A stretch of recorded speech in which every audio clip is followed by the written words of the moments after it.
At a time of widespread xenophobia and discrimination against refugees, asylum seekers and migrants around the world, we feel it's particularly important to better understand the ways that religion can help promote social justice for people who are fleeing persecution, violence and different forms of conflict.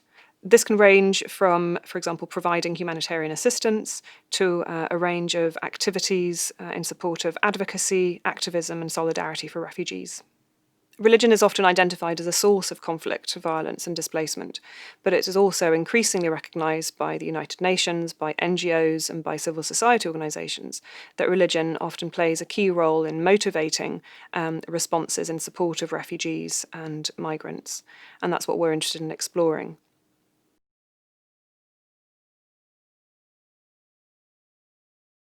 So our project, which is funded by the Bridging Voices stream of the British Council, has been exploring the roles that religion can play in promoting social justice for refugees around the world. We've been doing that through a variety of case studies, including in Cameroon, Greece, Lebanon, Jordan, Malaysia and Mexico, exploring the ways that local faith communities and faith leaders, in addition to faith-based organisations, have been providing different forms of support to refugees in those contexts. Now, our cases, in particular in those countries, have been focusing on the villages, towns and cities where refugees have been seeking refuge. And we do so because around the world, most refugees live in villages, towns and cities rather than in refugee camps, which is the image that is often reproduced in the media. We do have two case studies which are exploring refugee camp situations. So they are in Greece, the Moira refugee camp on the island of Lesvos, in addition to the Badawi refugee camp in North Lebanon, which is the focus of my own research.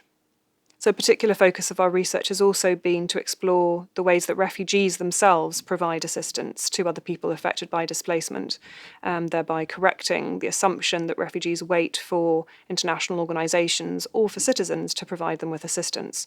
Refugees are helping other refugees, and that's part of what our research has been focusing on.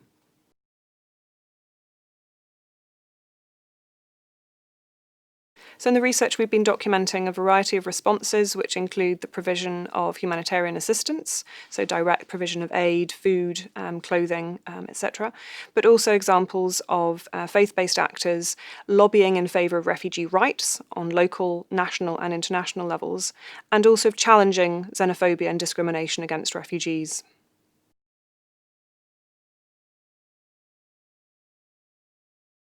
So it's increasingly recognised that local actors play very important roles in responding to displacement.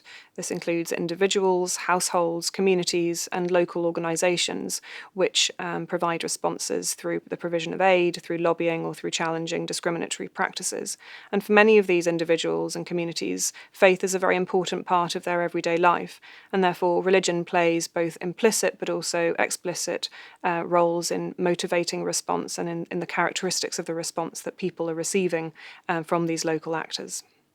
So the residents of Badawi refugee camp in North Lebanon, which is the case that I have been leading, are residents of an urban-based refugee camp, and they have been hosting refugees from the ongoing crisis and conflict in Syria.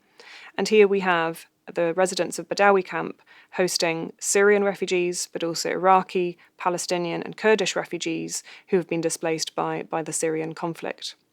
In Badawi camp, there have been many local level responses to displacement from Syria, and this includes during the holy month of Ramadan, Badawi camp residents collect donations in order to prepare iftar baskets, and these are meals with which vulnerable members of the camp will be able to break their fast at the end of the day. And here we have an example of refugees collecting donations from other refugees in order to prepare food baskets to deliver to other refugees. So this is a prime example of what I would call refugee humanitarianism, in which religion is an important factor. So these food baskets are delivered to people who have particularly precarious livelihoods, irrespective of when they arrived in the camp. But just as there are very important mechanisms to provide to people in life, so too is it important to consider the experiences of people as they die in contexts of protracted displacement. So there are now 5 cemeteries in Badawi refugee camp, and these are cemeteries which are hosting people who are Palestinian, Syrian, Iraqi, Kurdish, and they all share this space. And in our interview with the only gravedigger in Badawi camp, he stressed that he digs for the living, but he also digs for the dead. So in the case of Greece, which is a case that has been led by my colleague Zarina Grewal, there was very sadly an experience of a young Afghan boy who passed away in one of the camps in Greece. And the Afghan refugee community came together to collect donations to be able to ensure that this boy had a dignified burial in a Muslim graveyard far away from the camp. But they came together to pool those resources and to ensure that he was offered a dignified burial. And this is a reminder that when humanitarian responses focus on promoting dignity in life, they must also consider the importance of promoting dignity in death and displacement as well.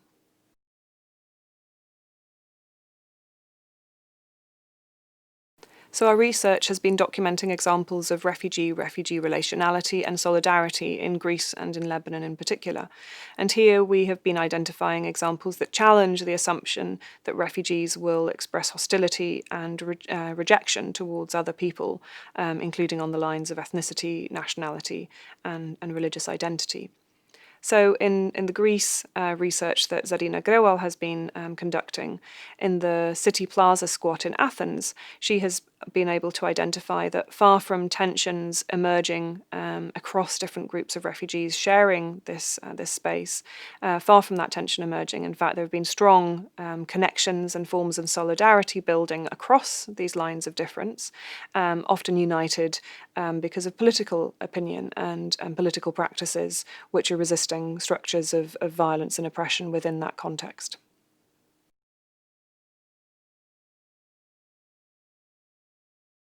In Louisa Lombard's research in Cameroon, for example, which is a country that has been hosting refugees from the Central African Republic, here having a story to tell is also a mode of faith.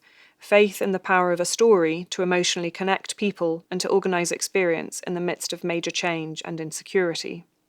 Both Christian and Muslim refugees from the Central African Republic currently living in Cameroon expressed that having a faith was a very important feature upon which they could draw to make meaning of their lives and to see ways of moving forwards and of continuing to live meaningful lives in the future. And this resonates with many of the examples that we've been documenting throughout our case studies, where faith is important to people. It plays an important role in supporting them and in providing them with a means of understanding their experiences and moving forward.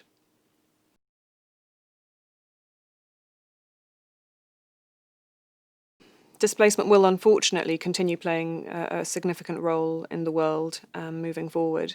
And so it's particularly important for us to understand the roles that religion can play in promoting the rights of refugees, asylum seekers, and migrants around the world, including the roles of religion in promoting social justice for refugees.